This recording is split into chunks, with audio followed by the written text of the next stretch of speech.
প্রিয় বন্ধু, আজকে যে আমি ভিডিওটা দিতে যাচ্ছি সেটি খুব গুরুত্বপূর্ণ একটি ভিডিও। যে ভিডিওটা থেকে আপনি বুঝতে পারবেন একটি লেড অ্যাসিড ব্যাটারি ঠিক আছে কি না। তার জন্য আমি 5টি টিপস সুন্দরভাবে বুঝিয়ে বলবো, যেটা থেকে আপনি খুব সহজেই কিন্তু বুঝতে পারবেন আপনার ব্যাটারিটি ঠিক আছে কি না। তো নমস্কার বন্ধুরা, স্বাগতম আমার প্রিয় ইউটিউব চ্যানেল, আপনার প্রিয় YouTube channel tech guide Sumit 24-এ। তো আমরা জেনে নিই যে কিভাবে বুঝতে পারবো, সেই 5টি নিয়ম আমরা এখন জানতে এগিয়ে চললাম। তো দেখুন, আমাদের এখানে জানতে গেলে প্রথমেই যে 4টে জিনিসের দরকার পড়বে, একটি মাল্টিমিটারের দরকার পড়বে, একটি ডিসি বাল্বের দরকার পড়বে, তার সঙ্গে তার লাগানো রয়েছে, একটু ডিস্টিল ওয়াটার এবং একটি হাইড্রোমিটার। এগুলো না হলে বোঝা খুব মুশকিল। এমনিতে সাধারণত আমরা ভোল্টেজ দেখেই যেটা বুঝতে পারি, কিন্তু এগুলো থাকলে আপনি অ্যাপ্রোপ্রিয়েটলি বুঝতে পারবেন যে আপনার ব্যাটারিটা ঠিক আছে কি না। তো প্রথমেই আমরা দেখে নিই, আমরা একটা মাল্টিমিটারকে এখানে আমরা সেট করেছি। দেখুন, এখানে আমার আগের ভিডিওতে আপনারা দেখেছেন কিভাবে ভোল্টেজ মাপতে হয় সোলার প্যানেলের। এখানে ব্যাটারিটা আমরা দেখে নিচ্ছি 12 ভোল্টের ব্যাটারি, তাই আমরা 20 পর্যন্ত রেখেছি এবং 20 পর্যন্ত রাখার পর এখানে লাল এবং কমনে হচ্ছে কালো দিয়ে রাখা হয়েছে। এইবার আমরা পজিটিভকে পজিটিভ এবং নেগেটিভকে নেগেটিভে কানেকশান করছি এবং দেখছি ব্যাটারির ভোল্টেজ কত আছে। ব্যাটারির ভোল্টেজ এখানে দেখাচ্ছে 13.3 অর্থাৎ হচ্ছে ব্যাটারি এখন কিন্তু কোনো চার্জিং কন্ডিশানে নেই। চার্জিং কন্ডিশানে নেই মানে কিন্তু ওর পজিশন খুবই ভালো রয়েছে। তার কারণ, যদি ব্যাটারির ভোল্টেজ সাধারণত 12.6 থেকে 12.8-এর মাঝখানে থাকে, তাহলে বুঝতে হবে ওটা ভালো চার্জ আছে। তাহলে আমাদের এখানে 13.3 মানে অত্যন্ত ভালোই চার্জ রয়েছে। এটাই যদি মাঝারি চার্জ হতো তাহলে সেটা কিন্তু 12 ভোল্ট 12.2 থেকে 12.4 ভোল্টের মধ্যে থাকতো।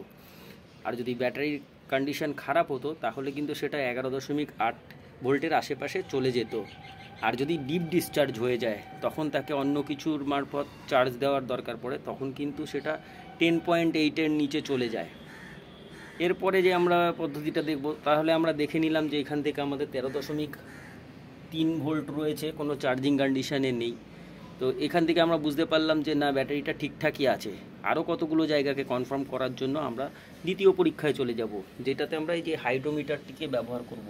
তো হাইড্রোমিটার কিভাবে ব্যবহার করে আমি এখনই শিখিয়ে দিচ্ছি। তো বন্ধু, আমাদের এখানে আমরা হাইড্রোমিটারটাই নিয়ে নিয়েছি। এখানে দেখছেন যে 50 মানে ওটা 1150, 1200 এবং 1100 এইভাবে লেখা রয়েছে লালে। ঠিক একইভাবে নিচে দেখুন 1175, 1200 এবং 1225 লেখা রয়েছে, এবং তার নিচে দেখুন লেখা আছে 1250, 1275 এবং 1300। অর্থাৎ যখন এখানে অ্যাসিড মিশ্রিত জল লাল লাল মানে লাল পর্যন্ত থাকবে, অর্থাৎ 1150-এর আশেপাশে থাকবে, তাহলে বুঝতে হবে যে ব্যাটারিটা একদম চার্জ নেই, কম চার্জ রয়েছে। নীলের 1225 পর্যন্ত মানে 1175 থেকে 1225 এর মধ্যে যদি থাকে, বুঝতে হবে মাঝারি চার্জ আছে। আর যদি সবুজের মধ্যে থাকে, অর্থাৎ হচ্ছে 1250 থেকে 1275 অথবা 1300-এর মধ্যে থাকলে বুঝে নিতে হবে যে ব্যাটারি কিন্তু ঠিকঠাক চার্জ হয়েছে। তো আমাদের এই ব্যাটারিতে দেখুন এখানে দেখাচ্ছে চার্জ কিন্তু সবুজে রয়েছে এবং সেটি কিন্তু 1275-এর আশেপাশে রয়েছে। এই যে এইখানের যে রয়েছে এই চেম্বারটি, এই চেম্বারটিতে 1275 দেখাচ্ছে।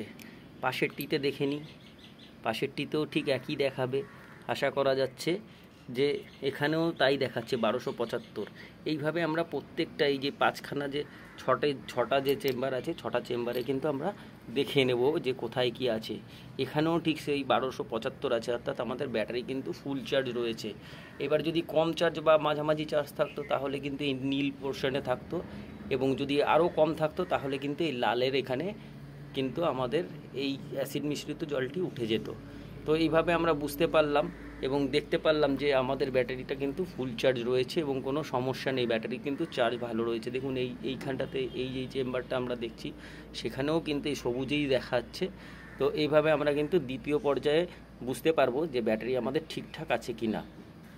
তৃতীয় পর্যায়ে যেটা দেখতে হবে সেটা হচ্ছে যে আমাদের দেখতে হবে যে ভিতরে এই যে অ্যাসিড মিশ্রিত জল আছে সেটা নির্দিষ্ট মাত্রায় আছে কিনা।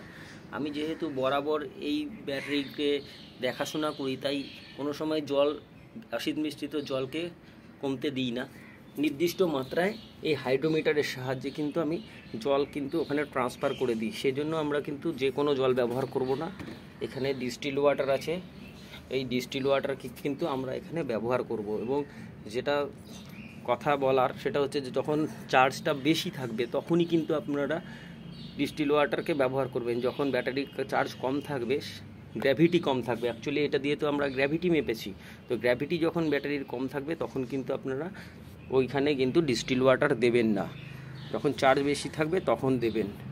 তো আমাদের এখানে এখন জলের যে পরিমাণ, সেই জলের লেভেল ঠিকই আছে, কোনো সমস্যা নেই। এইবার আমাদের এরপরে যেটি দেখতে হবে, ব্যাটারিকে চার্জে বসাতে হবে। চার্জে বসানোর পর এখানে কিন্তু এই যে ভিতরে যে লিকুইড রয়েছে অর্থাৎ অ্যাসিড মিশ্রিত জল, এই অ্যাসিড মিশ্রিত জল কিন্তু টকবক করে ফোটে, যেটা আমার আরেকটি ভিডিওতেও আমি দিয়েছি, সেটি কিন্তু আপনারা দেখে নিতে পারেন। সেটা কিন্তু প্রত্যেকটিতেই হবে, প্রত্যেকটা জায়গাতেই হবে এবং টকবক করে ফুটবে, মানে বোঝা যাবে যে বাবেলস যেটা তৈরি হচ্ছে, বাবেলস ঠিকঠাক তৈরি হওয়া মানে কিন্তু ব্যাটারি ঠিকঠাক রয়েছে। একই সাথে সাথে যখন ব্যাটারি চার্জের কন্ডিশনে থাকবে তখন এই সাইডে হাত দিয়ে দেখতে হবে যে খুব গরম হচ্ছে কি না। যদি অত্যন্ত পরিমাণে গরম হয়ে যায় তাহলে কিন্তু ব্যাটারি কিন্তু খারাপ হয়ে গিয়েছে, এটা ভেবে নিতে হবে। এবং আরেকটি ব্যাপার যে জল কমে গেলে অর্থাৎ অ্যাসিড মিশ্রিত জল কমে গেলেও কিন্তু ব্যাটারি কিন্তু ভালো কাজ করবে না এবং আস্তে আস্তে শুকিয়ে গেলে কিন্তু সমস্ত সমস্যা আরও বেড়ে যাবে এবং ব্যাটারিটি খারাপ হয়ে যাবে, তখন কিন্তু ব্যাটারি চেঞ্জ করতে হবে। তো আমরা বন্ধু আজকে শিখে গেলাম যে কিভাবে ব্যাটারি ঠিক আছে কি মন্দ আছে। এটা তো লেড অ্যাসিড ব্যাটারি, একটা ইস্টম্যান কোম্পানির ব্যাটারি, 12 মাসের ওয়ারেন্টি যুক্ত, যার ক্যাপাসিটি হচ্ছে 130 এইচ। তো আমরা পরবর্তীকালে যে ভিডিওগুলো দেব তাতে যেটা দেব যে আরেকটি কথা বলার আছে যে এইখানে আমরা যখন কানেকশানগুলো আছে সেই কানেক্টারে কিন্তু আমি দেখুন ভেজলিন লাগিয়ে রেখেছি। ভেজলিন লাগানোতে কি হবে, এটা একটা সুবিধা হবে যে আমরা এখানে যে পয়েন্টগুলোকে ব্যবহার করছি, এই পয়েন্টগুলো কিন্তু কানেকশানটা ঠিকঠাক থাকবে এবং এখানে জং ধরে যাবে না। জং না ধরে গেলে কিন্তু খুব ভালোভাবেই কিন্তু এটা কাজ করবে। আরেকটা ব্যাপার হচ্ছে যে আমি এই ব্যাটারিটা ঠিক আছে কিনা বোঝার জন্য একটি ডিসি লাইটকে এখানে অলরেডি এনে রেখেছিলাম। এই ডিসি লাইটটাকে এবার আমরা জ্বালিয়ে দেখব। এটা যদি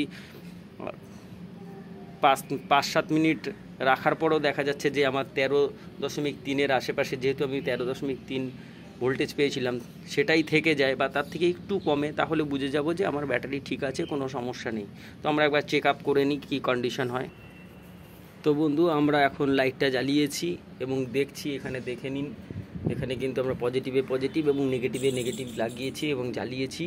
এখানে কিন্তু খুব সুন্দরভাবে আলো জ্বলছে। তো আমরা 3 থেকে 4 মিনিট পরে এসে আবার দেখব যে এটা কিভাবে হচ্ছে এবং আমাদের যে ভোল্টেজ 13.3 ছিল সেটা থেকে কতটা কমেছে।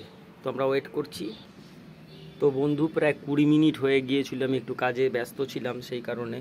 তো দেখুন আমরা দেখতে পাচ্ছি এটা কিন্তু 13 কাছাকাছি কিন্তু ভোল্টেজ রয়েছে, অর্থাৎ আমাদের ব্যাটারি কিন্তু ঠিকঠাক আছে, কোনো সমস্যা নেই, ভালোই চলছে, ব্যাটারি ঠিকঠাক কন্ডিশনেই রয়েছে।